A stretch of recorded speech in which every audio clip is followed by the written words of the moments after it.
here. My name is Connie Reimers-Hild. I'm the Associate Executive Director and Chief Futurist at the Rural Futures Institute at the University of Nebraska. You can read a little bit more about our institute in the brochure for today's event, but we are a university-wide institute that includes our medical center in Omaha, the campus in Omaha, the campus here in Lincoln, and our Kearney campus, as well as all the faculty that we have in our extension offices across the state. And our role for today and our goal for today is really to establish a partnership between our Japanese delegation and the University of Nebraska, which we're very excited to do. And it was funny, a little over a year ago, I got an email. It was like, "Dear Connie," I'm not going to remember it verbatim, but it was an email from Fumiko over here who will help interpret today. Wondering about the future of rural in Japan. And I'm like, wow, this is a really big email, and I'm not quite sure how to answer it. But what led to that was a visit from both Fumiko and the woman I'm going to introduce next, Miss Betty Borden, who is the director of the Innovators Network for the Japan Society located in New York. We're very excited to have them come and visit. And then after that visit, they had told us on that visit, actually, that Japan has really established the rural sector as a national priority, and that they were going to bring a delegation of leaders to the United States, and that they would like for the only university to be represented was us, that they selected out of all the different visits that they could have made. They've been here for a week. They still have some work to do, but we're very honored to be the university selected for this visit. And now it's my pleasure to introduce Betty. Thank you. So my name is Betty Borden, and I'm the director of the Innovators Network at Japan Society in New York. And I'd just like to extend my thank you to the Rural Futures Institute. They've been great partners for us, and just to give my thanks to Chuck and to Connie and to Caitlin and Teresa. It's just been a wonderful experience here in Nebraska so far. My guess is you don't know much about Japan Society. We're an education and cultural institution based in Manhattan. We have a whole range of programs where we present Japan to a New York audience and beyond. So we have a gallery, we have a performing arts program, we show Japanese films, we have a Japanese language program, we have a business and policy program that looks at trade and economic issues, and then we also have this project that I work on along with my colleague Fumiko Miyamoto, and we call it the Innovators Network. And what we're interested in doing with this network is to bring Japanese and Americans together who are doing really interesting and creative and innovative things in their respective communities around social challenges. And a couple of years ago, in discussions with the Japan MPO Center in Tokyo, who is our partner in this project, we decided to join forces to do this project looking at the revitalization of rural communities in Japan and the U.S. This is a 2-year project. It's called Resilient and Vibrant Communities in Japan and the U.S. And what we're doing is providing an opportunity for these leaders to meet with each other. We hope that they will inspire each other, that it will enable the leaders to think about the challenges that they face in new ways, share best practices, and we hope that it will also, when everyone goes back home, catalyze new thinking and new ideas and approaches to the work that they do in their homes. Just a couple of days ago, one of our speakers, Kenji Hayashi, was saying that he was on the phone talking to a colleague back home and trying to explain all the things that he was learning and the people he was seeing, and he realized that his colleague couldn't get the full picture of it because he wasn't here. He didn't have the opportunity to actually meet the people, to see to have site visits and see the work that they're doing with their own eyes. And that's kind of at the heart of what we're trying to do. We're trying to give people the opportunity to not just read about it or read about it on the web, but to really engage with local leaders and have a really in-depth exchange. And so that's really at the heart of what we're trying to do. And of course, with these kinds of projects, they wouldn't be possible without funders. And so, if I may, I'd like to thank those who have supported us in this project. The first is the Japan Foundation Center for Global Partnership, Mitsubishi Corporation Americas, R&R Consulting, ANA Holdings Company, and United Airlines. And without their support, we just wouldn't be here today, so I wanted to make sure to acknowledge them.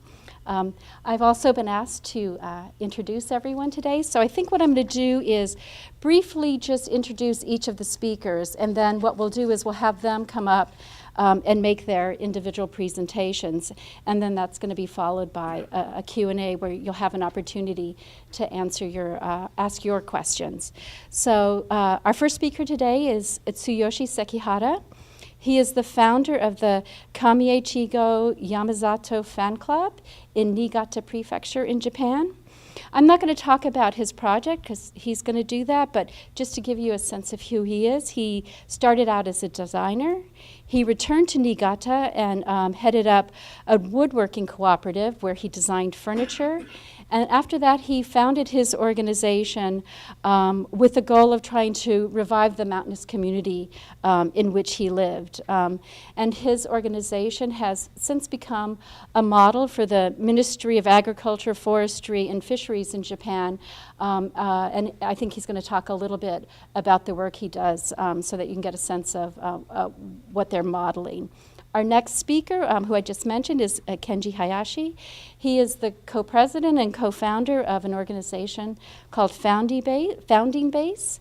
He's originally from Tohoku, but he had an early interest when he was in college in how to engage communities to solve social problems. He wanted to design a system where he could bring people from urban areas to rural areas where they could start their own businesses and engage with the local communities. And he was recently selected as an Ashoka Fellow, so we're really happy for him. Our next speaker is Ryoko Sato. She's an assistant professor at Ehime University. She started out as an editor and writer, and she focused on issues around community revitalization and the urban-rural connection. Then she moved on to be a professor where she teaches about tourism and community revitalization. But today, I would say that she's really an expert on green markets and is the author of 4 books. Next is Junichi Tamura. He's the chief director of an organization called Next Commons Lab. Originally, he started out working for a company where he was in charge of helping newly launched companies become profitable, and he also worked for a real estate company. Next, he joined forces with others and helped launch Next Commons Lab, which brings people from urban areas to rural areas to launch new businesses. He's going to be talking about that, and he's also an expert on craft beer. Finally, we have Atsuhisa Imori. He's the general manager of Nippon Taberu Journal League. Atsuhisa was in publishing for many years. He has edited more than 150 books on travel, food, and tourism. And he joined Taberu Journal to help expand it both domestically and internationally. They're in 39 communities now in Japan and are also working in Taiwan and South Korea. And his main goal is to deepen the connection between producers and consumers. So that's a brief background on all of our speakers. And so if we could start with Sekihara-san, that would be great.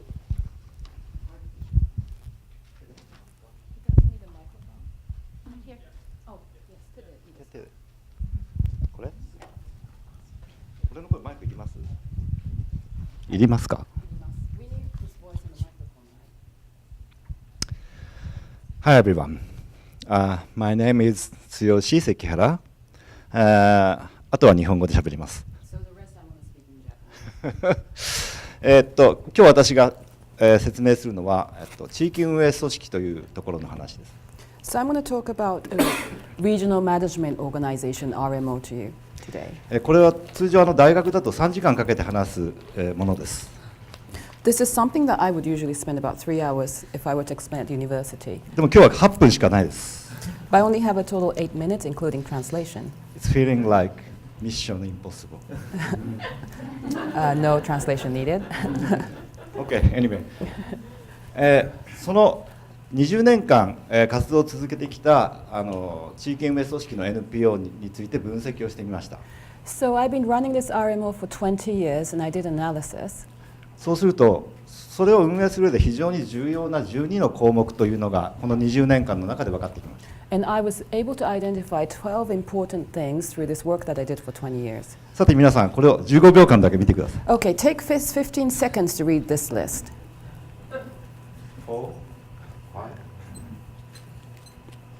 Jamieがいる。 10 OK OK でこれは、概念ではありません。 This is not a concept. 実際に行われているものです。 This is something that we actually implement. しかも一つの団体が行っています。 And it's done by one organization. それを、写真付きで見てみましょう。 So let's take a look at this with pictures. その団体はこんな感じで、 Just a brief overview of the organization. 重要なのはまず対象としている人口が2000人ぐらいということ。 So target population is about 2,000. Please keep that in mind. お金をもらっているスタッフが8名いるっていうことです。 And then there is 8 full-time staff member. 結構田舎の NPO としては規模が大きいです。 So in terms of if it as a non-profit in a rural area, I think it's a good size. It's actually pretty それ big. から年間予算がおよそ4000万円。 And the annual budget is about 40 million yen. So that's 355. さあじゃあ12の機能について見てみましょう。 Okay, let's look at the 12 functions. まずこれ最初ですね。日常生活の。 So it's about Okay. maintain the well-being of residents. これも同じように日常生活の保全。これ So は this is a daily life. 彼女が一人暮らしの老人の家に食材を届けています。 This woman is going to actually deliver food to this Anybody. elderly person living by herself. ほら、着きました。 Yes, she got there. おばあさんは嬉しい。 So grandma is really happy. これは民族や伝統文化を保持するということ。 This is about conserving, preserving traditional folklore and folk art. これは神道シュラインのセレモニーです。 This ceremony at the Shinto shrine. このようなことを私たちは、5、60種類やってます。 So we do maybe 50 to 60 types of these events. これも同じですね。 A similar thing. こんなふうに地域の文化的な材料を集めてミュージアムを作って運営するというのもやってます。 So we also have started this museum, collecting the small art crafts from the area. 古い写真も集めています。 And of course collecting old photos. 今度これは高齢者に対してこの健康でいてくれるような活動をするという。 And then we also implement activities to keep the elderly healthy. これは小さな公共交通といってまだできていないんですけどもうじきやるようで。 It's about to start, not implemented yet, but it's a small scale public transportation that we have in mind. これは地域の子どもたちにその土地がどんなに良いとこかということを学んでもらっています。 This is about educating the school children how great our rural area is. これは自然保護とか、農地や森林の保全活動。 This is about protecting nature, preserving farmland and forests. これなんかも同じですね。 Yes, the similar thing. 教室。 Yes, it's a これも同 class, じです。 and training こういうとこ classes. がライスフィールドです。 This is the rice field. これは1000年間同じ1000年続いているライスフィールド。 This is something that has lasted for 1,000 years. This has the same scenery 1,000 years ago. さて、これは何 ?7 番。でも地域資源を作らなきゃいけないので、こういうことが非常に大事と。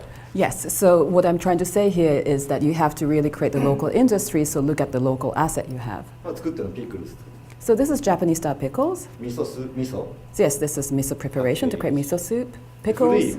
民家、これを改造してカフェとかもやってる。 So we actually renovated this very traditional old Japanese house and turned it into a cafe. もちろん景観も保護してます。 And of course we preserve the nature surrounding nature. 内部です。 And this is the inside of the cafe.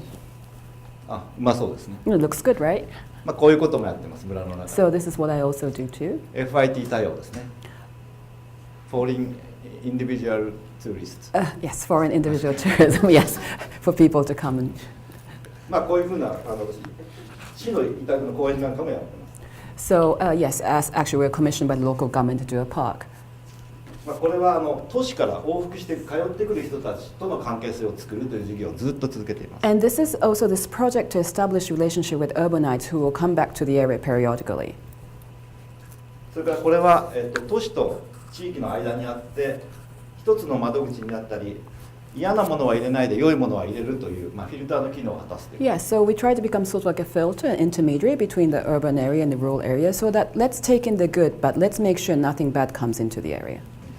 これは、事務動力といってですね、こういう NPO で働く若者たちに必要なスキルを書いたんですが、大変広範囲で広々 So this is sort of the administrative capabilities that anyone who's going to work for RMO should have. それから人材育成ということで常にこういう NPO で働ける人材を育成することをやっています。 And then we try to nurture human resource who will be able to work in an type of RMO that I've just explained. さて短い時間で言いたいのはここがポイントなんです So が、 this is a point I really want to explain in this very short period of time.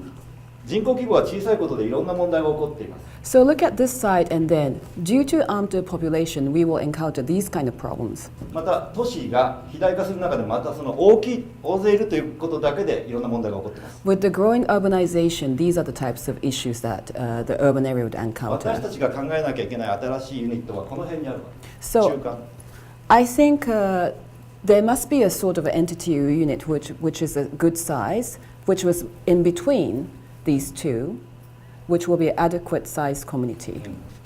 で私の変な説明よりも私の考え方をすごくよく表している有名なアメリカ人の言葉がありますので最後に So I'd like to show this in the end because he actually explains what I'm trying to say. I これは mean, ノーベル賞のスピーチですがもう皆さんただ読んでいただければいい。 please just take time to read it.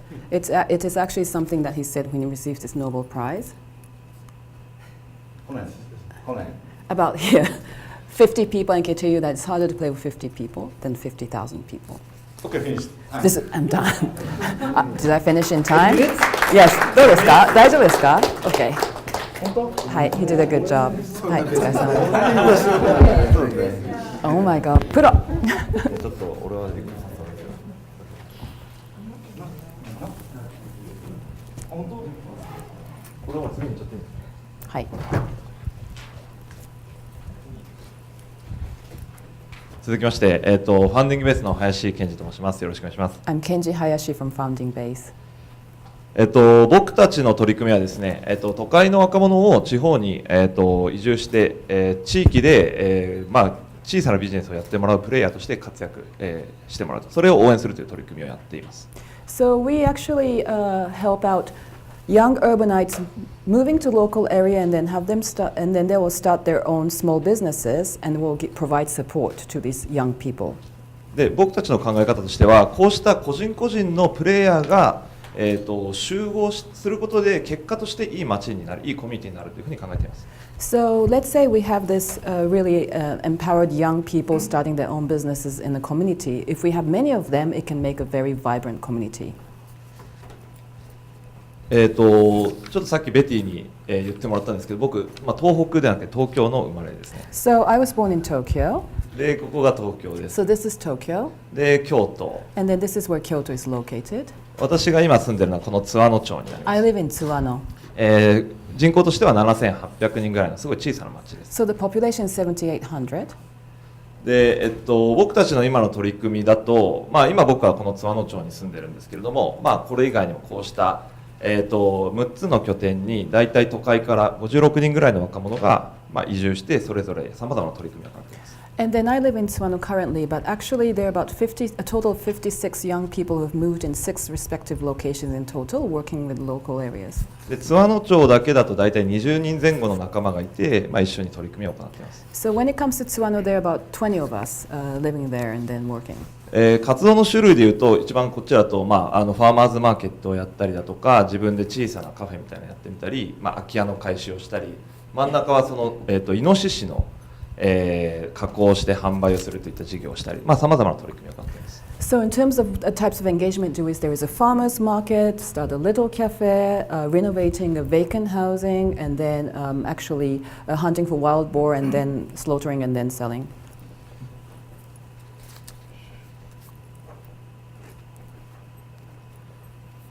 僕たちがですねこの取り組みを行う背景として、日本人の、急激な人口の減少というのがあります。 So the reason that I'm doing this project is that in Japan there is going to be this rapid depopulation that is going to take place. これはその、大体その日本の800年ぐらいからの人口の分布なんですけれども、大体右肩上がりで来たのが2004年から減少に入ったというふうに言われています。So this is from year 800. It's about the number of population in Japan that keeps on going back all the way to 2004. And starting 2004, the number starts to decrease.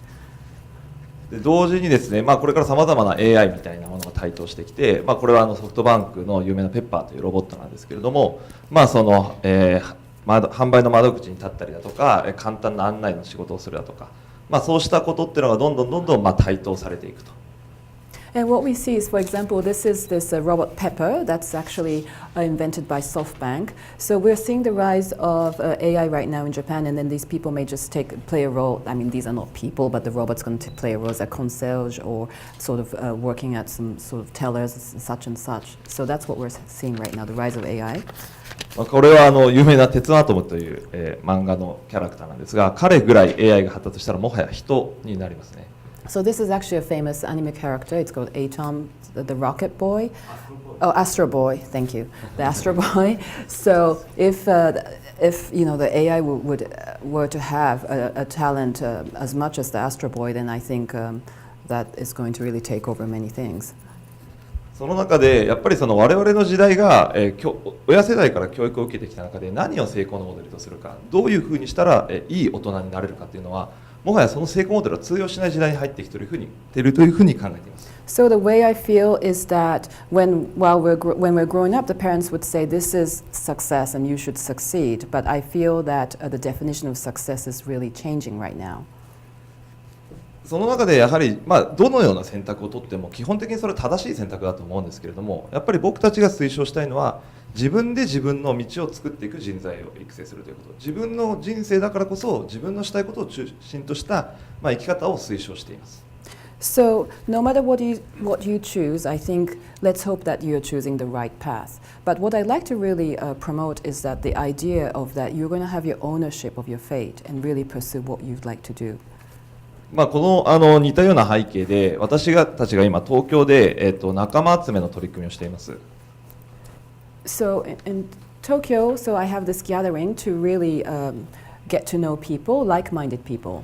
1年に4回ぐらいだいたい100人ぐらいの若者が集まる会をしているんですが、その背景にあるのはどのような生き方をしていくことが、これから正しい生き方になっていくのかと、そうしたことを、みんなで語り合おうと、そういった場に、これだけ多くの人が集まるという、流れが出てきています。So what I do back in Tokyo is that 4 times a year, we'll host a gathering and about 100 people would come. And what happens there is that we actually discuss what kind of life should we be leading. We discuss it.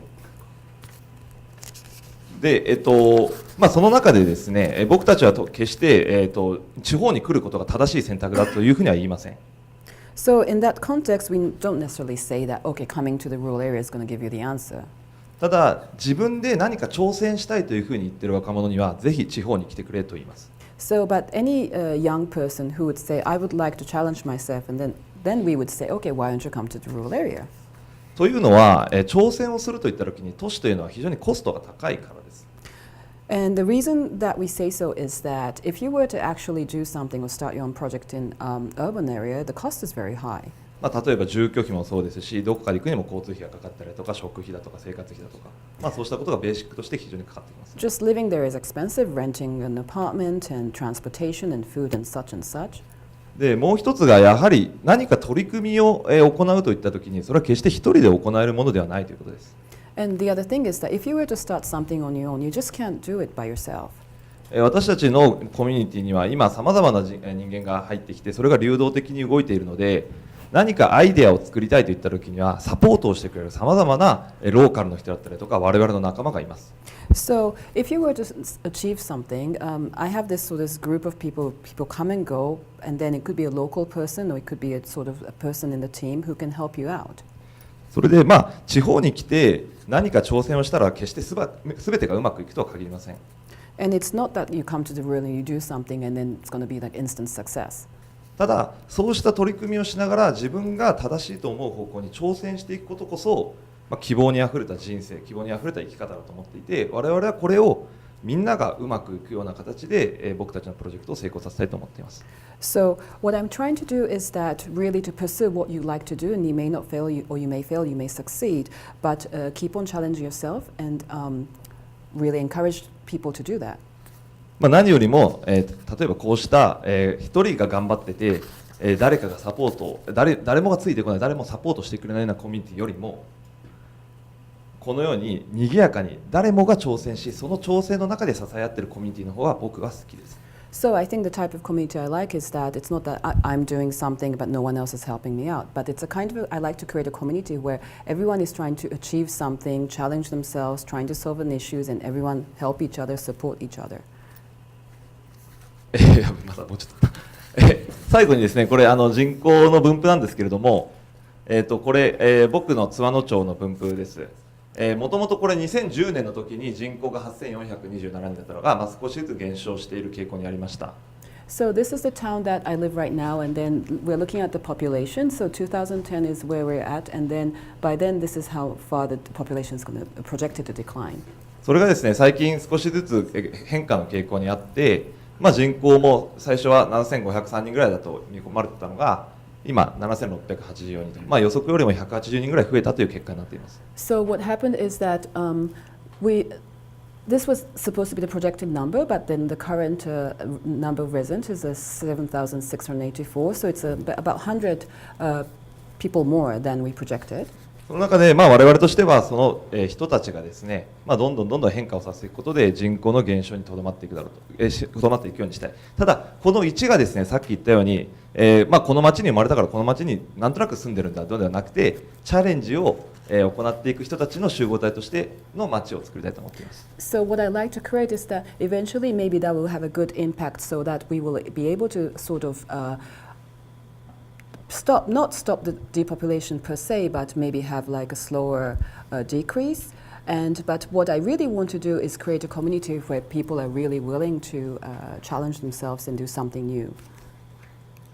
これで発表終わります。ありがとうござい Okay, ました。 this is it. Thank you.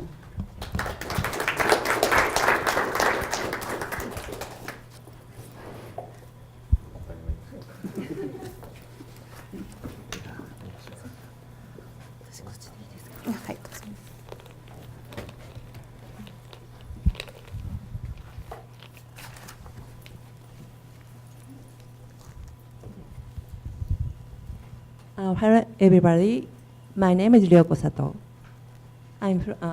私は愛媛大学というところで教えています。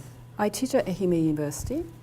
で、愛媛というのは日本の中でも、島国でそこの、地方の国立大学です。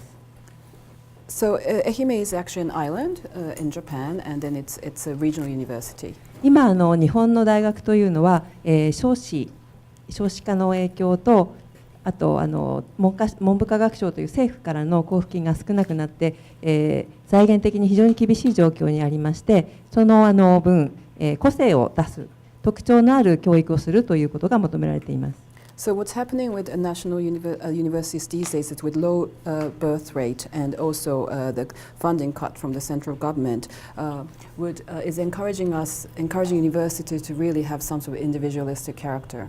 でそういう状況の中で私たちのような地方の、大学が何をするかというと、地域と連携した、教育研究をするということが、求められているわけです。So the regional universities is very much encouraged to do projects collaborating with the local community. で私もですね、その中で愛媛大学で、そういう教育をしているわけですが、今日は私がやっている中から2つプロジェクトを紹介したいと思います。So that's what I do at Ehime University. I'd like to introduce two projects. 最初のケースは、三巻ガーデンという例です。で、三巻は地名です。And this is the first one is Mimaki Garden, and then Mimaki is a name of a location, a name of a place. で、三巻はですね、2005年の、合併によって宇和島市という市になりました。So this little village Mimaki actually became part of Uwajima city after this annexation in 2005. で、もともととても地方の、都市から離れたところにあるんですけれども、その合併によってますます、町から離れる存在になりました。 And then it's actually quite remote, far away from the urban areas. And after annexation, I think it became further remote. 人口はまあ350ぐらいですが、そのうちの半分が高齢者です。 And population is 350, half of them is elderly people. でその多くが、独居老人です。 And then a lot of them are actually living on their own.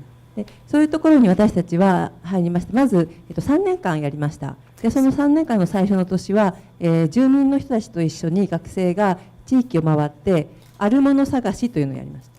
And then we actually did this project for 3 years, and then students went into the community and then walk around the community with the students and then try to identify what exists in the community. でその中でこういう普段は見かけない、普通だったら見かけないようなとっても高い垣根や、山の中なんだけれども空がこうパッと広がったような景観というのが学生はすごい素敵だというふうに感じました。 And then I think the students were able to point out some of the beautiful scenery or this very high wall that's made of shrubs.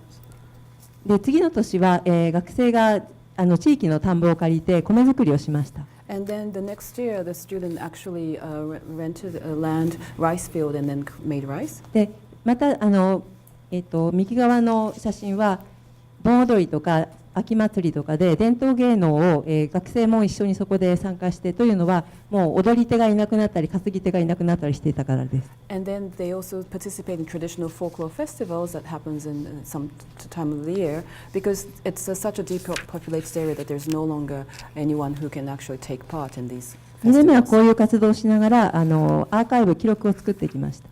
And then started archiving what we learned. で3年目はじゃあ私たち三巻はこの先どうしたいのということで1年かけてワークショップをやりました。 And then the third year, we actually did this, pose this question, what is going to happen to Mimaki? And then we did a workshop. 最終的に、将来ビジョンというのを策定しました。 And then came up with this vision for the future. でその議論の中で、出てきたのがもう廃園になって親しい、保育所がもう草がぼうぼうになってたんですがそこを使いたいっていう声が出てきたんです。 And then there was actually this closed kindergarten, and which was not in good shape, but then some came up with this idea that they would like to use that space. そう言い始めたのは女性の人たちでした。 And this actually was the woman who raised their hand to do it. で住民が、自分たちでそこを改修して、これ私の学生なんですけど学生も一緒に改修に参加しました。 The residents and students got together and then started to renovate this former kindergarten. でゲストハウスに変えたんですね。 And then it became a guest house. でそこでは土日、ランチバイキングをやり、宿泊の希望者がいれば宿泊を取りあとは、お惣菜を毎日作って買いに来たい人が買いに来るで、一人暮らしのお年寄りの時に配食サービスをしあとは、お弁当仕出し地域のお弁当仕出しをしています。 So 最初何ですか？土日？土日ランチバイキング So there's a lunch buffet on the weekends for residents, and they also create a food that can deliver to the elderly people in the community. So they came up with various kinds of services. これが完成したところ And で this is the complete 元 when の it 保 was 育園 completed. So でここが保育園の一室なんですけども and this is inside of 食堂です。 This is actually the kitchen, で the dining room, 部屋のあちこちにこういうパッチワークが飾ってあり and ます。 then there is some kilts that we just put on こ the れは wall. メンバーの一人が作っているもので Created シーズンごとに変わります。ランチバイキングのAnd this is the lunch ご馳走ですね。でお母さんたちの作るものなのでとても家庭料理です。 So it's really home cooking because it's made by the mothers in the area.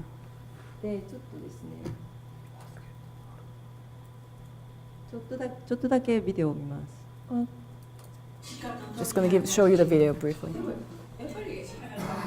害獣と野菜を取り合ってるって喋ってます。 So there's でここは高知との県境、高知って this is 隣の near 県と the の neighboring prefecture. 県境なので食文化も高知に近いです。 So the food culture is very close to the neighboring prefecture.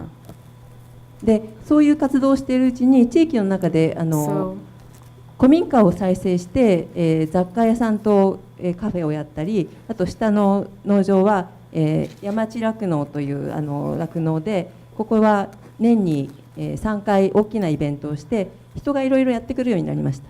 And then while doing these kind of programs, what happened is that this older traditional Japanese house is renovated in the cafe, and then there is this dairy farm that actually has several major events during the year that people would come. でここの問題はこの方たちがここやってるってことなんですけども、4人でやってます。 And then the issue here is that there is 4 people who are really the main members of making things happen in this community. この方がほぼ80です。 And she's actually close to 80. で70代後半が She's in the 2 late 人、 70s, 60代後半が1人、 60s, in her late 60s. 後継者問題が一番 So の the 深 issue 刻 is な that 問 who's 題 going to take over this operation? で次の事例は私が学生とやってるファーマーズマーケット And this is a farmer's market that I do with my students. でこのファーマーズマーケットは学生が全部、ルール作りから出店者集め、広報をあとは法律的な届け出で当日の上全部やります。 So from the A to Z of the farmer's market is all managed by the students. たまにイベントもやってこれは Sometimes 餅 we つき do events as well. で私たちのファーマーズマーケットの一番の特徴は、学生がそれぞれ出店者のところに必ず行って、そこの手伝いをしてその手伝いをしながら得た情報をもとに生産者一人一人のチラシを毎回作っているということです。 And one thing that is really characteristic of the farmer's market we do is that the student would go and see the producer and then talk to them and then find out about their story, and then we will actually create a flyer that would portray their story, and we do it every time for each producer. 写真も記事もあとキャッチコピーも全部学生が作っています。 The photo, the copy, and the article itself is all written by the students. でそれを、出店者の人たち農家に、自分のプロモーション用というか、PR 用に使ってもらうように全部上げています。 So, and then we actually give these things back give this to the producers as well, so they can use it as their own outreach and marketing material. たまにはノミニケーションもやりま And す。 then we also have this so-called this nominication. It's a Japanese word that we all get drunk together. 前回から、高校生も一緒にやるようになりました。 And then starting last year, we also started to involve high school students. でボランティアの学生も、参加して運営者側だけで40人になっています。 So on our end, there are some volunteer high school students. So there's total of 40 of us running the farmers market. こういう活動をしていて今私たちが一番課題なのは資金です。 And then when it comes to the operation, the major issue is funding. 大学は地域との連携を推奨するんですけれども必要なお金をつけてくれません。 So of course, university promotes a collaboration with the local region, but it doesn't come with any funding from the university. でそれを私の研究費の中からあるいは学生が自分で負担してなんとかやってるわけですけれどもこういう状態が、例えばネブラスカ大学ではどうなのかっていうことをぜひ聞いてみたいです。 So I actually managed to get some money, use my money out of my research fee, or sometimes students actually pay some of the things on their own. But I wonder how things work at the University of Nebraska. I'd like to find out. ありがとうございます。 Thank you so much.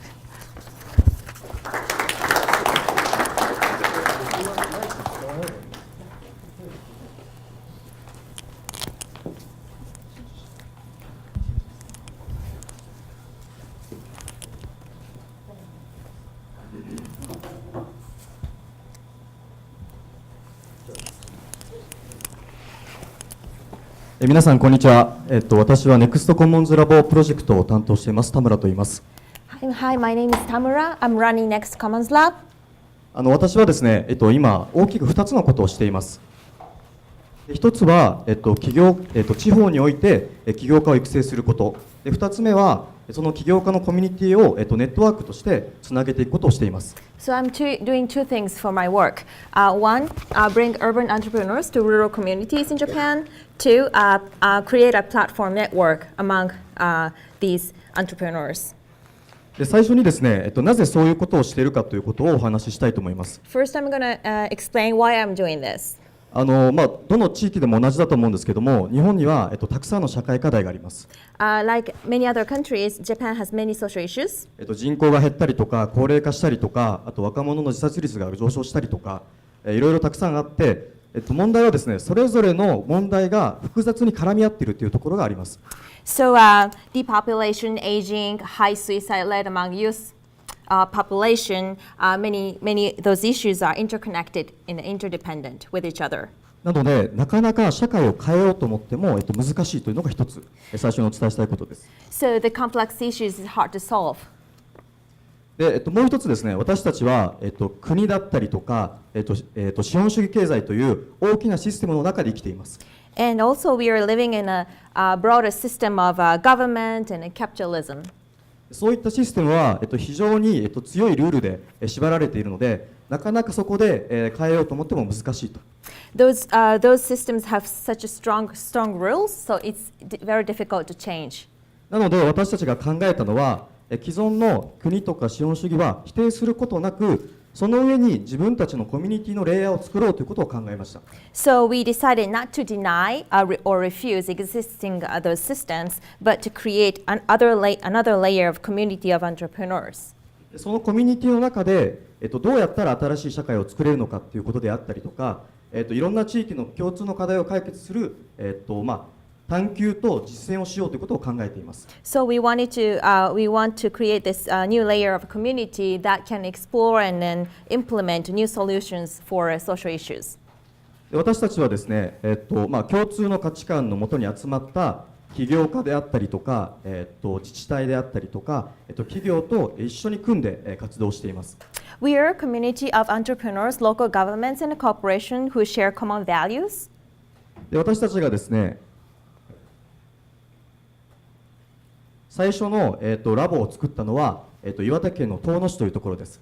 This is the first location of the Next Commons Lab, which is based in Tono, Iwate Prefecture. 私もですね、このプロジェクトの立ち上げのために、東京の会社を辞めて、遠野に、移住をしました。In order to participate in this program, I left my company in Tokyo and then moved to that community. で何をしたかというとですね、地域にある資源を活用して新しい事業を作るということであったりとか、地域の課題を解決する事業を、起業するために都市部から起業家を集めました。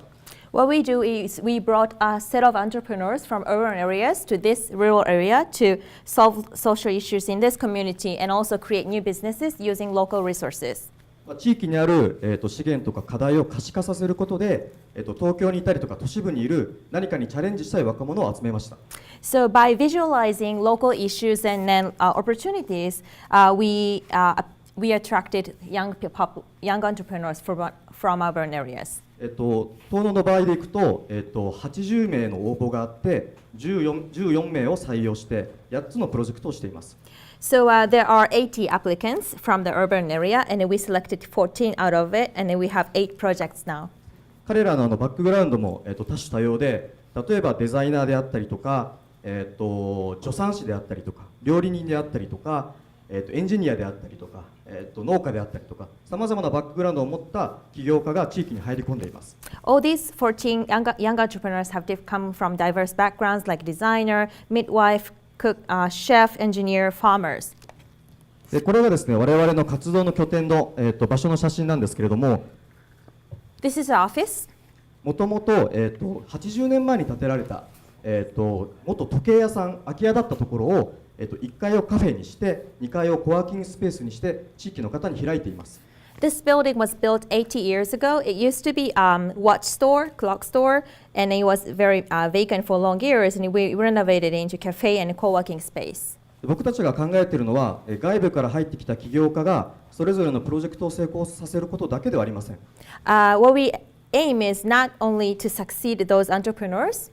これらのプロジェクトは地域の方と一緒に共同したりとか、一緒に活動することで、市民の方の中の起業家精神を育むことを目的としています。But we also aim at creating collaborations between those entrepreneurs and local people, and then create like an entrepreneurial mindset among local communities. なので右側にあるように地域のいろんな方と関わりながらプロジェクトを進めています。So, like you see in the pictures on the right, we have a lot of collaborations and engagement opportunities with local people. 私は全体のプロジェクトのコーディネートをしていますが、私自身も起業家として、街の中にブルワリーを作ろうとしています。Although my main role is to coordinate and manage all these things, but I also try to start a brewery as an entrepreneur myself too. で同じように、起業家を育てるコミュニティを今、日本全国に8つの地域で進行させています。 And I am replicating this model into 8 locations all over Japan. で、2020年までには、100カ所のコミュニティをつなぐということを目標としています。And by 2020, I am aiming to create 100 communities. で国内に限らず、来年は台湾で、一つ、拠点を作っていったりとかですね、こういった今回来ていますが、アメリカのコミュニティともつながりたいと思っています。Next year, we'll be going to Taiwan, and I am hoping that we can do similar collaborate in the United States too. で、私たちが、その先にですね、やりたいことでいくと、いろんな地域がつながることによって共通の、課題であったりとか、共通の成功例だったりとかをシェアすることができるんじゃないかと思っています。So what we are envisioning is by connecting these different regions, we can share common issues across the regions. でもっとですね、地域で固定して頑張る方もいらっしゃれば、流動する人をもっと増やしたいと思っています。Some entrepreneurs stay locally, but others kind of move around.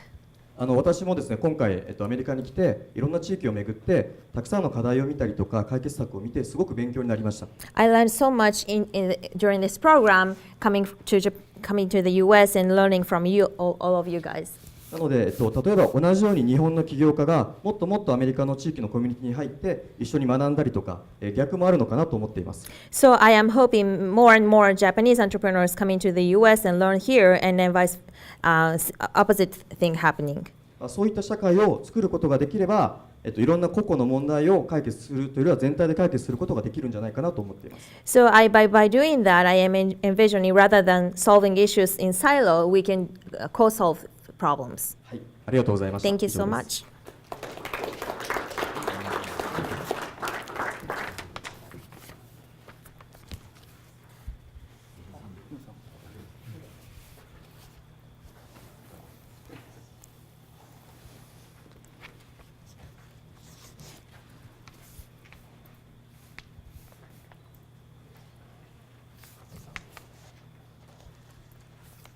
Hello everyone. My name is Atsushi Saimori. 入ってるんじゃないかな。ジャパン、食べる通信リーグ、ゼネラルマネージャー。私はですね、兵庫県、神戸の近くの、宝塚という、町の出身で、20歳過ぎまでそこで過ごしたんですが、その後ですね、地元を捨てて、東京に出て編集者になりました。I am from the west part of Japan, Hyogo Prefecture, and then I stayed in my local town until 20 years old. But I left my town and then came to Tokyo to become an editor of a magazine. その後、東京の大手出版社で、バリバリ20年以上働いてたんですけれども、その中で、一つは資本主義のですね、ゲームに疲れた。バカバカしいなって思ったのと、あとはですね、本当に日本の地域が衰退していくのを目の当たりにしてですね、これに対して自分で何かができないかと思いました。それで、会社を辞めてこのチームに、今のチームにジョインしました。I worked for a big publishing company in Tokyo for more than 20 years, and then as I work, I kind of got tired of capitalism, playing game in capitalism, and also so many declining communities in Japan. So I wanted to do something about that, and so I left my company to work for this Taberu Tsushin League. そこで出会った、生産者、ファーマー、フィッシャーマン、その人たちのかっこよさと力強さに、しびれたんです。感動したんです。この感動を多くの人に伝えたいと私は思いました。So I really fell in love with all the agricultural producers and fishermen in Japan, and I wanted to communicate their attractiveness to more and more people. これごぼう掘ってますけど、なんか楽しそうにしてますよね。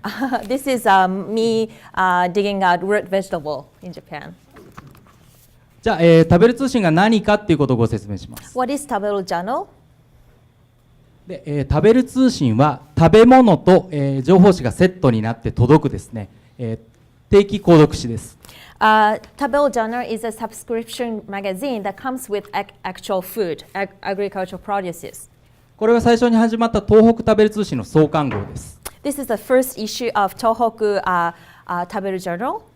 ですね、冊子、生産者のストーリーやこだわりが詰まった冊子に、キンキンに冷えたオイスターがくっついてきます。 So that magazine featured oyster farmers, and then that comes with the actual oysters. 4年以上東北食べる通信を発行していますので、海のもの、山のもの、本当にいろいろなものを特集しました。 Over the past 4 years in this Tohoku Taberu magazine, we featured so many produces. グッドデザイン賞という賞をはじめ、日本でさまざまな賞を受賞しましたが、それはデザインに対してもらっているわけではなくて、食べる人と作る人をつなぐその、コミュニティデザインに対して賞をいただいています。 We received so many design awards for our work of connecting producers and consumers. いろんな場所で聞いてるんですけども、昨日食べたものの中で一つでもいいんで、作った人の顔が浮かぶ食材があったっていう人、この中にいますか？ So I have a question. Among the meals of the meal that you ate yesterday, can you tell where the food is coming from? How many of you can tell what food is coming from? Where is it coming from? これは驚きで、東京でこの質問を何回もしても全然手は上がりません。This is quite a surprise. If I ask this question in Tokyo, no one raised their hand. 98対2っていう数字を今出してますけれども、これは日本の、消費者と生産者の比率です。 So 98% and 2%. 98% is producers in Japan, and 2% is consumers in Japan. 私が生まれた頃、農家さんは日本に1000万人以上いました。逆だ。The opposite. Sorry, 98% consumers, 2% producers. Sorry. Sorry. はい。私が生まれた頃、農家さんはですね、1000万人以上日本にいました。日本の人口は、ごめんなさい、1000万人以上いました。はい。When I was born in Japan, there were more than 10 million farmers in Japan. それが今や、192万、200万人を下回っています。We now have less than 2 million farmers in Japan. 問題はこの激減している生産者さんたちだけが生産現場の疲弊について悩んでいるということです。The problem is only these declining farmers know the issue. Others don't know about the issue. でも実際は、困っているのは生産現場だけじゃないんです。But actually, who's in trouble is not only farmers. 双方に問題があります。生産の現場の方には担い手不足であったりとか、ローインカムというような問題があります。So rural areas or producers side have this lack of human resources and lack of income issues. 食べる人の方には誰が作っているかわからないであるとか、そういう自然と切り離れてしまったとか、さまざまな問題があります。Consumers' issue is kind of divided from the producers, and then they don't know where the food is coming from, and then about the safety issue, food safety issue. ですから一方が一方を支援するんじゃなくて、よく農村を支援しようとかいうような文脈になりますけども、そのお互いの課題を交換することで双方がハッピーになれるんじゃないかというふうに私たちは思いました。Because both sides have issues, it shouldn't be a one-way support system, but it should be more like a mutual sharing and co-solving system. 食べる通信はですね、3つの要素でできています。Taberu Journal consists of 3 components. 一つはこの冊子を読む。One is to read this magazine. ここには食べ物の、作っている人たちのドラマとかこだわりとかっていうものが詰まっています。That features stories of farmers, passions. オイスターのフィッシャーマンですけど、かっこいいですよね。He's an oyster farmer. He's very cool. で、それを読んでから食べる。そうすると美味しくなるんです。And after reading this magazine, you can eat his oysters, right? And it feels delicious. なぜ美味しくなるかというと、舌だけじゃなくて頭も使って食べるからだと。Why delicious? Because you're eating not only with your mouth, but with your mind. その後、Facebook などを使ってですね、食べる人と、作る人をつなぐ仕掛けもあります。And also we connect producers and consumers with Facebook. で、我々がやったことの一つですね、それは、ですね、食べ物と読み物の、関係をひっくり返したことです。We actually reversed the relationship of food and information. 多分アメリカにもあると思いますけど、これまでのものはですね、食べ物がたくさんあって、それに、生産者の情報がちょっとだけついてきた。それを逆転させました。So traditionally, food comes with a little bit of information. もう一つは食べ物の裏側を見せることにこだわったということです。In addition to reversing this relationship between information and food, we 何でしたっけ今の裏側 We kind of tell behind the scenes stories. でそれによって共感そして参加を生んでいます。 And so by doing that, we create empathy and participation. SNS の秘密のグループで生産者と消費者をつなぎました。 We created closed private Facebook group page to connect producers and consumers. 美味しかったよ、こんな風に食べたよ、ありがとうって感謝の言葉を届けます。 So they're exchanging that was really delicious and thank you so much kind of messages. 生産者はそんなことを言われたことがないのですごく嬉しくなって頑張ろうという気持ち。 This is a very first time experience for the producers to kind of get appreciation from the consumers, so they got very much motivated. そうやって人と人がつながることでこういう両者が出会うようなイベント、それから現地に向かうツアーなんていうものをどんどんやっていきました。 We do a lot of events and tours to the farmers. これがきっかけで農家さんになった人もいますし、漁師のお嫁さんになった人もいます。 Oh, some of the outcomes is some of them move to the local rural communities, and some of the consumers get married to fishermen. 経済的なだけではない安心で豊かな、これからの、豊かさってものがここには僕はあると思っています。 This is not only about economic impact, but also like a rich life. そういったことをですね、今全国39カ所で展開しています。 We are doing this in 39 communities in Japan. でこの動きは、これはですね本当に各地で、価格だったり発行頻度だったりデザインだったり本当に各地域に合わせた形で発行しています。 Each of the community have this unique design and concept for this magazine. その仕組みはですね、マクドナルドや、セブンイレブンのようなフランチャイズではなくて、スポーツリーグのようなリーグっていう形式で独自運営でそれぞれがやっています。 We're not doing this in a franchising system like you see in a 7-Eleven or McDonald's, but we're doing in a sport league system. これ全部食べる通信の、運営の代表であり編集長なんですね、皆さん。 These are all editors for all these different communities journals. ママさんもいれば土建屋の社長もいればテレビ局のプロデューサーもいます。 Some are moms, some are CEO of a TV company, some are working in the agriculture industry. ですので美味しいものを届けているだけじゃなくて我々は企業、地域にアントプレーナーを生み雇用も産業も生み出している。 So we are actually creating jobs in rural communities. で今この動きは、アジアの人から台湾、韓国、中国の人からも非常に興味を持ってもらって我々はそちらにですね伝えに行っています。 We also getting interest from Taiwan and South Korea and China. So I am traveling to those countries too. 海外についてはオープンソースで展開をしています。For global markets, we are expanding this in an open source system. もしネブラスカ食べる通信があったらトウモロコシが創刊号になるんじゃないかなと僕は思ってるんですけど。 If there is a Nebraska Tabel magazine, I think corn will be the first issue. それは冗談ですが何らかの形でコラボレーションやもしアメリカでこういった取り組みができたら嬉しいと思いますしそのために私は何回でもネブラスカに来ます。 I am looking to some kind of collaboration and I'm willing to come here many times. Thank you. Thank you.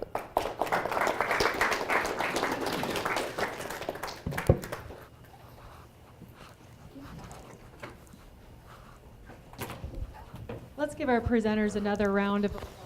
That was great. Thank you.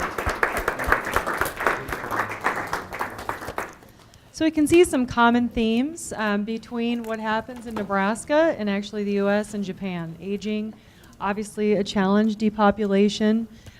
Talking a lot about the disconnect between producers and consumers and what that might look like, which is of course an important topic here in Nebraska as well. And I think we're going to get some chairs moved and we'll get our panel to the front. And while we're doing that, please do start thinking of some questions. We'd like to open this up for a little bit of discussion and really just have robust discussion around how we can continue to partner and work together.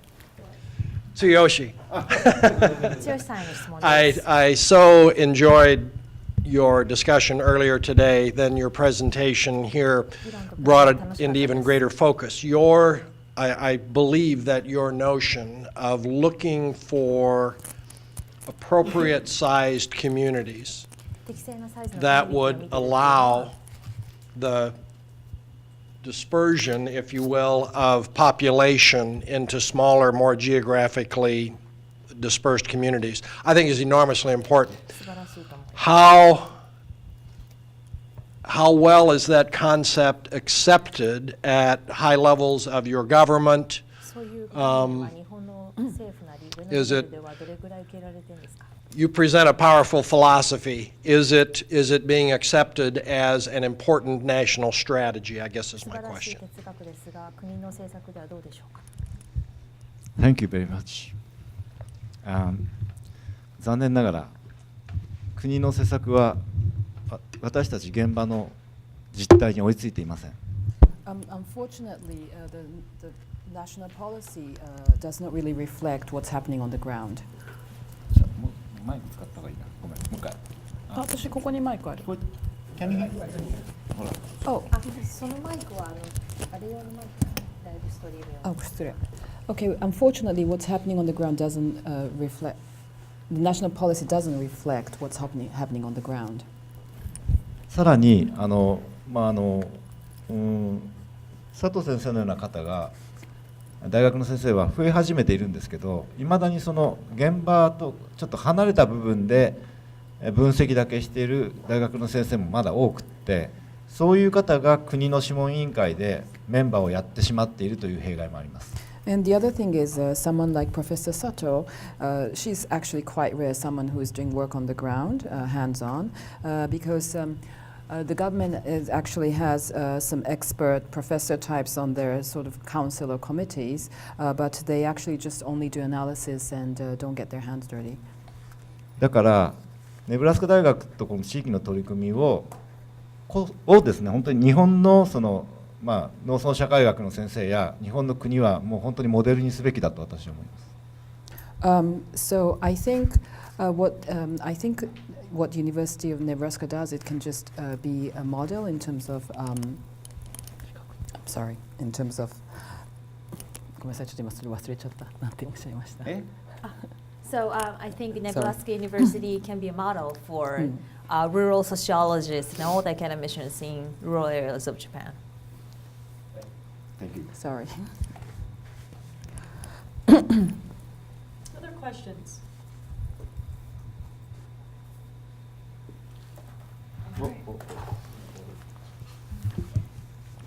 Junichi, right? Okay. You mentioned the new layers of community. Could you just elaborate a little bit more on what a new layer of community looks like and how you go about finding it and determining it?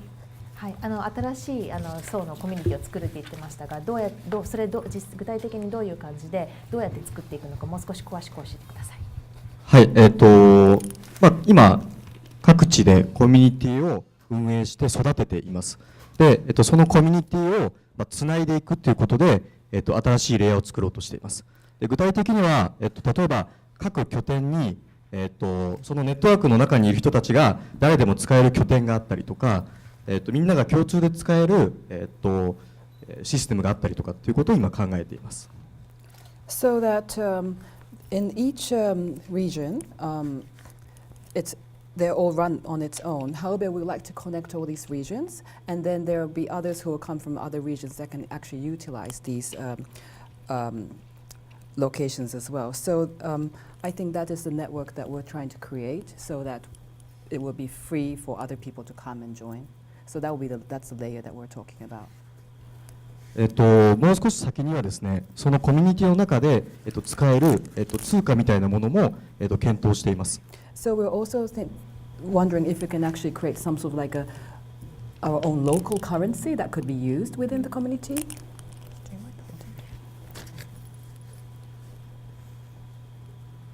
Does that answer your question? Thanks. I think we had a question in the back. I'm sorry, I don't remember who was talking about it, but one of you said something about taking over abandoned farms.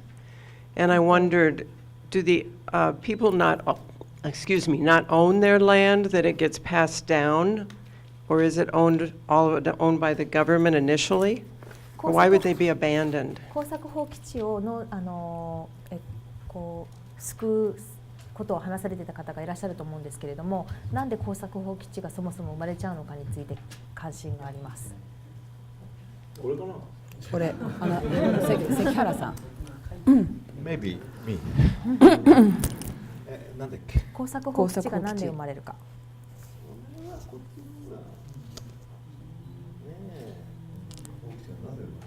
それはじゃあ津田山さん。 Yeah, Atsuhisa talked about working on that. そうですね、食べる通信としても、取り組むというより、食べる通信でやっぱりそういう、その耕作放棄地をもう一度復活させようとしている農家さんたちも多く会うので、そこから聞いていることですけど、やっぱり地域で農業をやっていくっていうことは大変で、高齢化していくことによって、離農していくわけですね。でその時に後継ぎがいれば、その後継ぎがその土地を守っていくことになると思うんですけれども、なかなかその5K とか 3K とか言うんですけど、汚いとかかっこ悪いとかですね、で結婚できないとかですね、そういうふうに、日本では言われていて、都市にどんどん人が出ていってしまうと、その結果土地がどんどん残されていって、それが耕作放棄地ということですね。So what happens when it comes to abandoned farmland, it's not that Taberu Journal actually deals with these types of land, but we do work with farmers and then talk to them, and then they actually aging, it's very hard to continue farming, and they end up abandoning actually farming itself, and it's very hard to find someone who's going to take off the business and who's going to protect that land. Some of the things that's said about farming is that perhaps it's kind of dirty, it might be the coolest job, it's hard to get someone who's going to marry me, so that actually prevents young people to take over the business. So, and then the people who abandon farming would move to the urban area, the land remains in the area, and then it just is not cultivated at all, and then it becomes abandoned. じゃあ少し補足します。 And I'd like to add some comments to that. 日本の地形がまず大きく影響してまして、70% が山地です。And then the other thing I'd like to mention is that the geography of Japan actually is important in this matter, because Japan is a very mountainous country. 例えば、普通の日本なんですけど、私たちのとこは0メーターの海辺から、2400メートルの山の上まで20キロしかないです。So, for example, from just sea level all the way to this mountain that has about 7,500 feet, in between that there is only about 15 to 13 miles in between to get to that mountain. これが意味するのは、高地が非常に急なところにあって、機械化ができないっていうこと。So, if you can envision that, it is very hard to actually bring in machinery to cultivate the land in the area. いまだに人間の手でやらないといけない農地がかなり残ってしまって。There are so many farmlands which needs to be cultivated by hand. で、平らなところはネブラスカみたいにできるんですが、もはやもう高いところのこういうなんていうんですかね、ステアケースみたいな田んぼはもう限界が来てます。So, let's say a place like Nebraska where things are flat, then it's probably maybe easy to cultivate the land. But if you have very steep mountains and such, or sort of terraced rice fields, it's very hard to cultivate the land. さっき江森さんがおっしゃってましたけど、その 2% の人口の平均年齢って67、8ですよね、もう。65歳以上がですよね。5%。つまりもう老人であり、なおかつ急なところの耕作だからもうできない。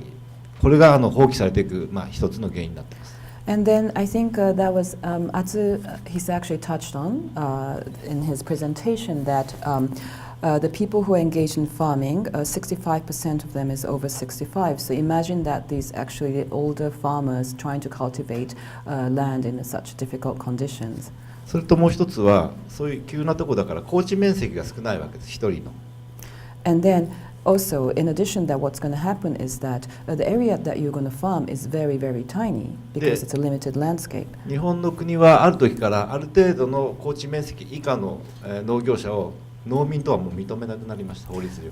And then there was actually this legislation at one point that if you're not going to cultivate a certain area of land, then you're not to be considered as regarded as a farmer. そんなようなことだと思います。So I think that also impacted, and that led to the abandoned farmland. Thank you.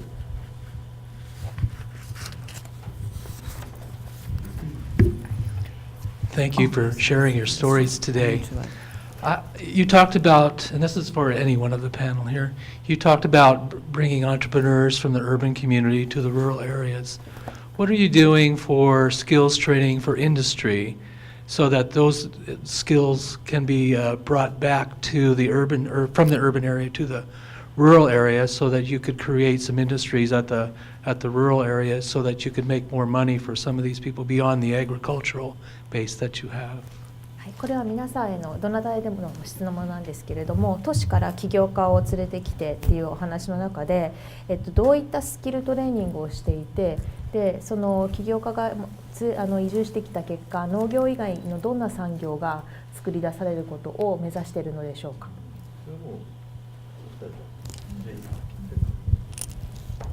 ですね、僕たちがやってるトレーニングというふうなものでもないんですけれども、僕たちがやってる取り組みの背景にはですね、国の、補助制度があって、1年から最長3年間っていうのの生活費とか、経費を見てくれるという、制度がそもそもあります。So I wouldn't call it training per se, but we actually use this framework. So we get this there is this framework for government subsidy, so that 1 to 3 up to 3 years. They will actually pay a stipend, living expenses for people who move to rural areas. それで、その僕たちがやってる中でいうと、そもそも自分で何を起業するかというよりも地域にある課題とかっていうものを見つけていくと。例えば、一人の女の子の例でいうと、自分が地域に入っていろんな人と話をした時に、この地域はなんかちょっと寂れてきてる。でカフェとかも縛っていて、自分たちの居場所がない。じゃあ自分でカフェを作ろうというふうな形で、じゃあカフェに挑戦をしようというふうな話になっています。So what it is that we actually try to identify the challenge on the issue on the ground. So there is this young woman who went into the region and decided, well, looked around and happened, there is that so much activities going on in the streets, and then asked around what's going on, and then people would say, well, there is no cafe, there is not so much going on. So then she decided, okay, I'm going to start a cafe here. 基本僕たちとして大事にして持ってるのは、やっぱり世帯収入として500万円から600万円というふうな数字に届く収入を得ることだと思っています。So one of the goal we have is that we would like to have these people one household wise maybe perhaps $50,000 to $60,000 a year. じゃあ実際にそれをじゃあカフェをやろうとしても、最初お客さんが来てくれないわけですし、リノベーションもしなければいけないし、じゃあどういう商品を出すのかっていうのを決めなければいけないし、その都度都度で課題は発生してきます。そうした時そうした時に必要なサポートを入れたりだとか、そもそも自分がどういうふうなスキル設定でお店をオープンしていかなきゃいけないのか、どちらかというとその先にナレッジを入れて送り出すというよりも、後から現場で課題が見つかった時に後からナレッジをサポートするという形です。So, for example, if you were to start a cafe, you have to figure out you're going to renovate the place, what kind of produce, what kind of food you're going to serve, what kind of coffee you're going to serve. You have to figure all these things out. So we would try to provide assistance as things goes. And then it's not that the way it's training in a way that we would try to provide knowledge beforehand, but as things goes by and then they will come up with some issues that need to be solved, then we provide the assistance along the way. でもやはり最初はカフェだけでは稼げないので、農家のお手伝いをしてお金を稼いだりとか、酒屋さん、お酒屋さんですね、酒屋の仕込みを手伝って稼いだりだとか、そういうなんていうんですか、副業をしてその世帯収入っていうふうな数字、一人だったらもうちょっと安いと思うんですけど、そうした数字に自分が生きていけるような数字に届くように追いかけていくと、そうしたことを僕らの現段階ではやっています。And at this stage, for example, you're not going to suddenly be able to make a living running a cafe. So in her instance, she actually works at a farm part-time, and then she also works at like a sake liquor store on the side. And then so she will have these sort of side gigs so that she'll be able to have an income enough to make her own living. ありがとうございます。ちょっと補足というか、私の地域の例でお話をすると、その起業家の育成みたいな話をするとですね、私自身起業家に大事なものはまずやってみるということだと思っています。So in terms of providing support to the entrepreneurs or nurturing entrepreneurs, what I think that is most important is that let them do it first. でやった後、失敗をしても周りがサポートをしたりとか支援をしたりすることが大事だと思っていまして、私の地域の場合でいくと、起業家を誘致するときに最低10人以上集めています。So what is important is that so you give it a try, and even if you fail, what is important is that after that you provide the support. And so the area that I've moved, there's about 10 of us who's actually working, starting as entrepreneurs. でその起業家の仲間がお互いにアドバイスをしたりとか助け合いをしながら、成長していく姿っていうのを、作っています。So what we're actually implementing right now is an environment where these entrepreneurs will support each other, providing advice to each other so that we can all grow together. あと農業以外のプロジェクトというか、事業の話なんですけれども、カフェとか、ブルワリーだったりとか、間接的に農業と関わるものもあれば、例えば私の地域では、180万円で家を作って売ろうというプロジェクトであったりとか、他の地域の話でいくと、温泉街を活性化させよう、温泉街使われなくなった、旅館を、再生しようというものであったりとか、いろんな分野の事業を作って、募集をしています。So when it comes to Tono, the area that I live, so I'm trying to do a brewery, and then so there's this cafe on the side, so that's somehow connected to agriculture. But there are others, for example, one is trying to come up with low-cost housing, which will cost about 15K, or where someone is looking at revitalizing an old inn, which is in an area there is hot springs, so can revitalize this hot spring and become an attraction for the area. 少しチャレンジングな、事業もあるんですけれども、これは先ほど、話をしていた3年間の、給与保障がある制度をうまく活用して、3年間で、食べていけると、食べていける中で、いろんなチャレンジをできるような、体制を整えています。But what it is that, as I have mentioned about this framework, that the government would provide stipend up to 3 years. So this is an environment that you can really challenge yourself and then try to do something new. So at least some sort of a salary that to maintain your life is guaranteed for 3 years. So clarification on the question. Many communities in the United States have co-working spaces as a local economic development strategy. We do not have the program where the government pays for 3 years of the living stipend, which sounds good. And so is that how in these the co-working spaces you mentioned, is that how they're, before they start making money, before they're generating revenue, is that how they're sustaining the cost for renovation, the co-working spaces, and the cost of living before the businesses start making money? How are they funded, these co-workings, when they start, before income comes in? That's my question. 起業家が実際に売り上げが出る前にコーワーキングスペースとかの、費用とかはどうやってファンディングされてるんですか？私の地域の事例でいくと、起業家には無料で貸し出しをしています。で、その運営費に関しては、自治体から予算を引っ張ってきて、運営をしているという形になります。So when it comes to the area that I live and work, the co-working space is actually rented out for free to the entrepreneurs, and then that cost is undertaken by the local government. ただ、地方でやっているので、家賃がすごく安いです。However, one thing to note is that this is in a rural area, so the rent is extremely low.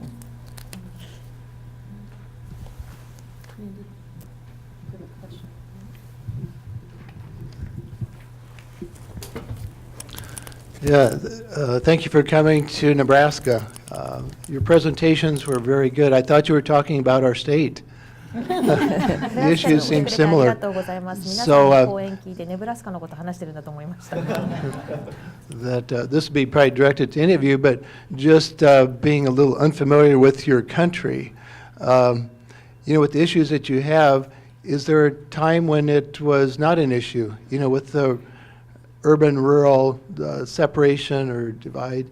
The other is, again, not familiar with the country, with faith, religion, or spirituality. Is that changed in the country, or does that a part of the rural communities, or the dynamics of the country, or is that even a factor? Thank you. あまり日本のことを詳しくないので2つお伺いしたいんですけれども、1つ目は、今その田舎の都市の分離というのが分断というのが問題になっていると思いますが、そうじゃない時っていうのは、そうじゃない時代っていうのはあったんでしょうか。2つ目の質問は、宗教だったりその精神的な文化っていうのは日本においてはどういう役割を果たしてるんですか。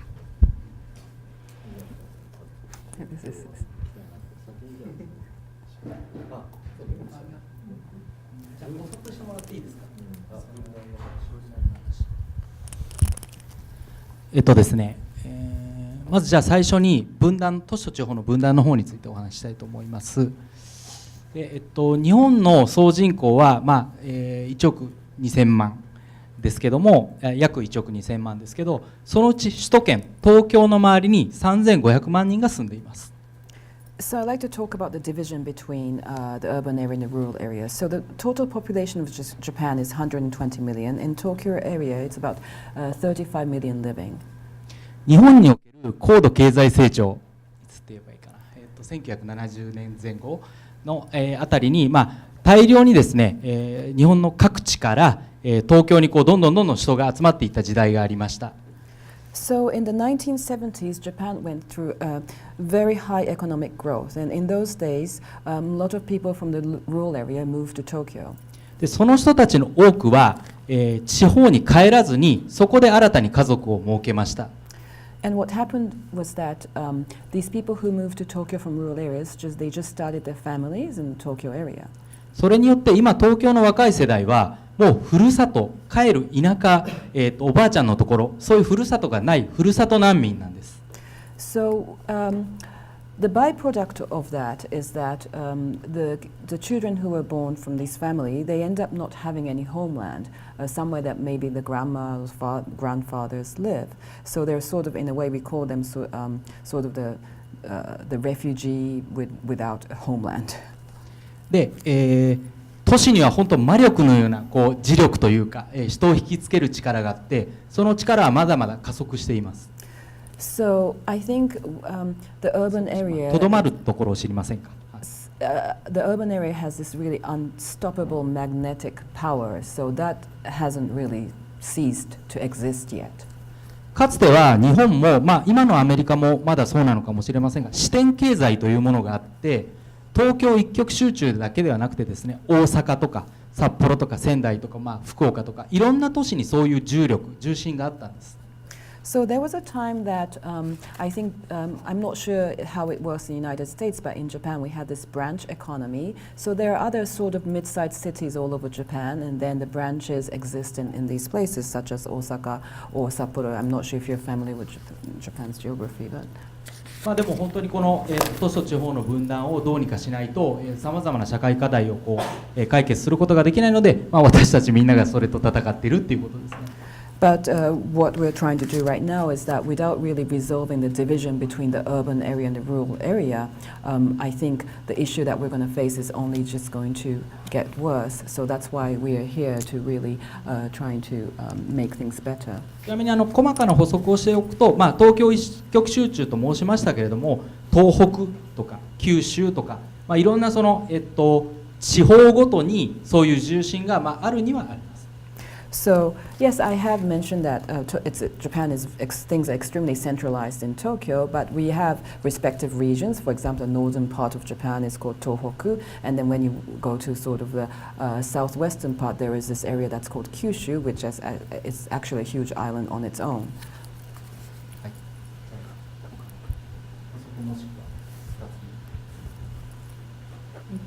宗教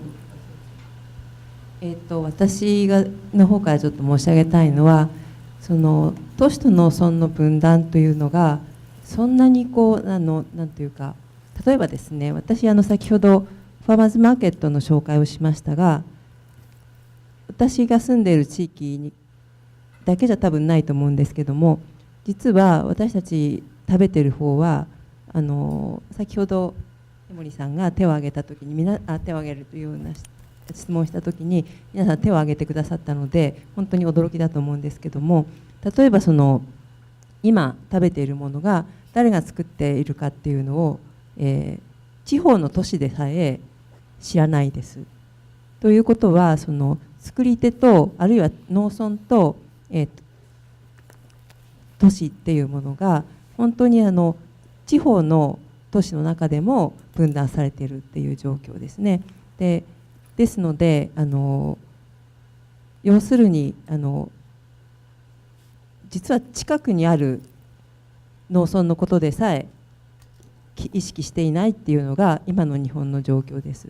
でじゃあそれがいつぐらいまでだったらそのことが今よりマシだったのかというと、やはり先ほど江森さんが言ったような高度経済成長以前ですね、戦争の第二次世界大戦の期間は別としても、戦前ぐらいまではかなり、農家人口と、消費者人口のバランスが違っていました。先ほどのプレゼンテーションにあった通りなんですけども、そういう時は割と身近に作り手がいた。こんなに長くしゃべってる。どうぞ。はい。でも身近に作り手がいて、流通がそんなに長距離流通ではなかった時は身近に、作り手がいたっていう時代が日本でも確かにありましたし、おそらくアメリカでもあったと思います。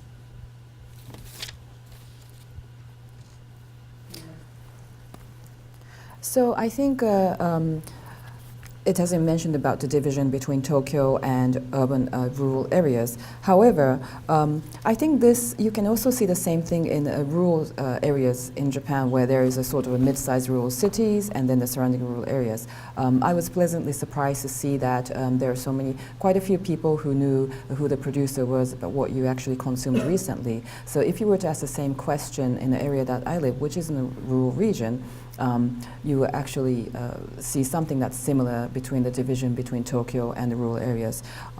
So this division is happening not only Tokyo, super hyper-urbanized areas versus the rural areas, but in sort of the small scale, smaller city and rural areas. So I think Atsuhisa mentioned about the high economic growth in the 1970s in Japan, but if we were to go back to the time that there was a good balance between the producers and the consumers, that's probably before the war, World War II. I think in those days, people have a very good sense about who was actually making the vegetables, the produce, and have higher awareness about the producers. And because in those days, I think the distribution system was not as developed either, so that, a lot of the produce actually stayed in the region.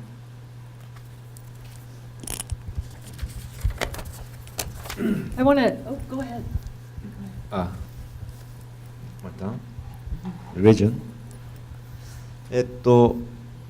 日本の宗教には基本的にブッディズムと神道と2つあります。In Japan, there is Buddhism and Shintoism. There's two major religions. コミュニティの再生と割に関係してくると思うのはブッディズムではなく、おそらくその神道というか神社の方ですね。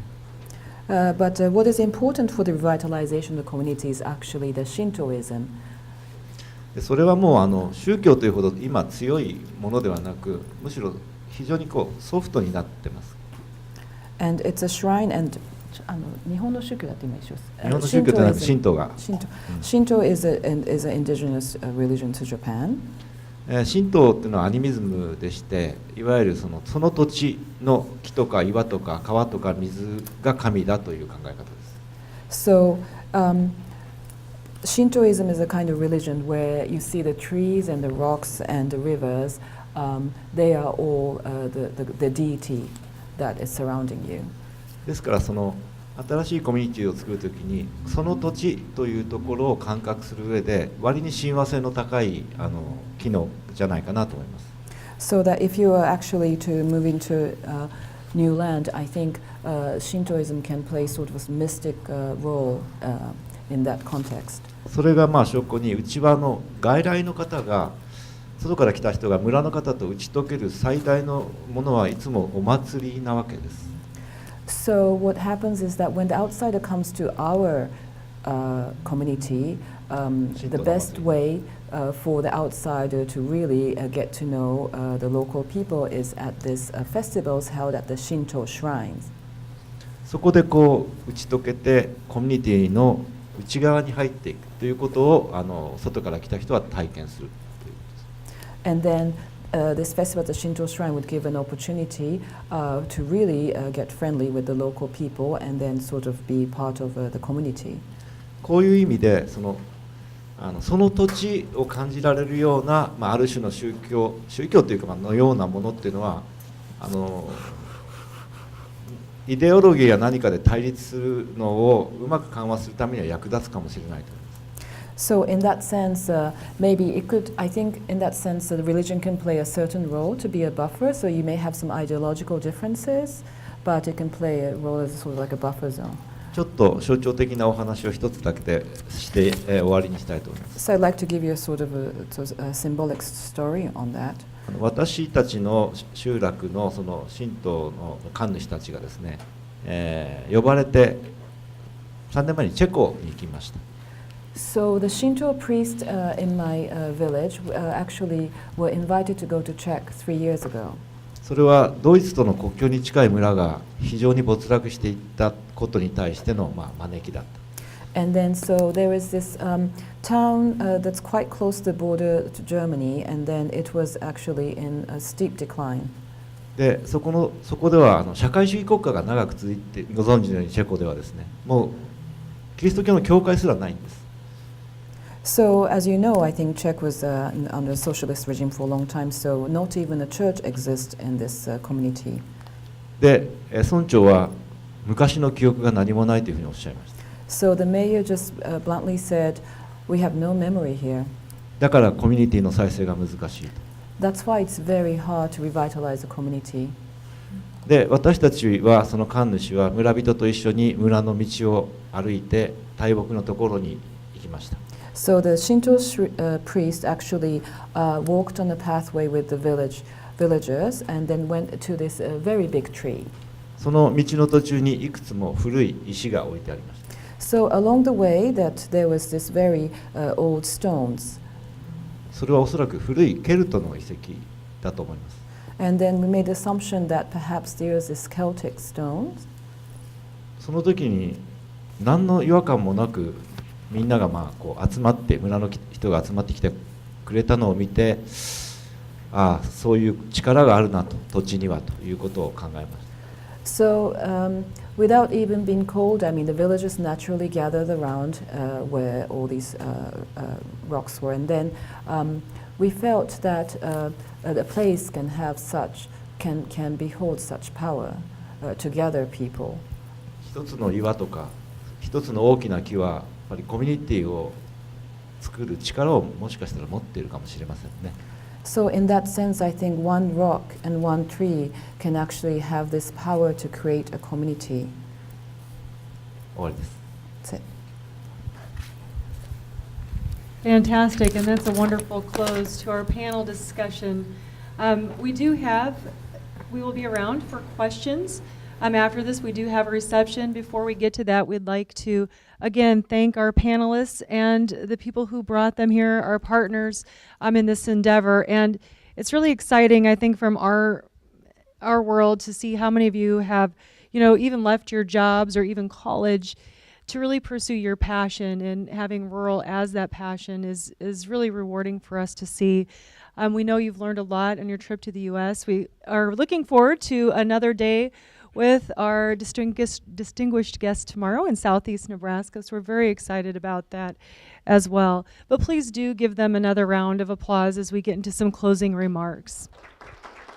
Thank you. And at this time, I'd like to invite our Executive Director, Chuck Schroeder, up to say a few words. Thank you, Connie. I feel a strong obligation to be very brief, and it's very difficult right now to do that. We've been very excited about having our guests here for the several months that we've been planning, and we thought we knew why. For me, I found a different why today. We have been in the company of fist shakers, of change agents, of men and women who have said, we're not okay with where we are, we think we know where we'd like to go, and we're willing to take the risk of doing the things you're doing, coming and hanging out with us, in order to try to make change.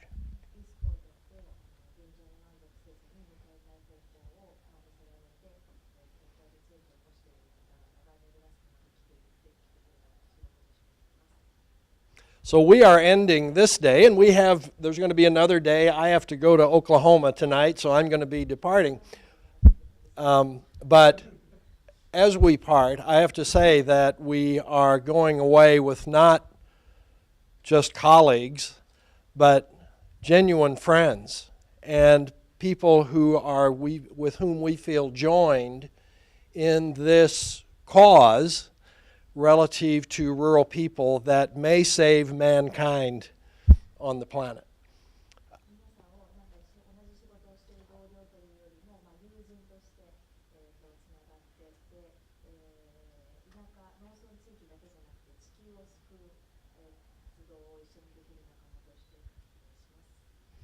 So thank you. And thanks to all of you for coming. As I look around the room this afternoon, I can't tell you how pleased we are as the Rural Futures Institute to have created an opportunity for the folks who have come. And let me acknowledge Dr. Ron Yoder, the Associate Vice Chancellor of the Institute of Agriculture and Natural Resources, Josh Davis, Assistant Vice Chancellor for International Affairs, Global Engagement. Anyway, all kinds of distinguished folks who came out to see you, and we're honored that you're here. Thank you, and I think I should shut up. So thank you very much.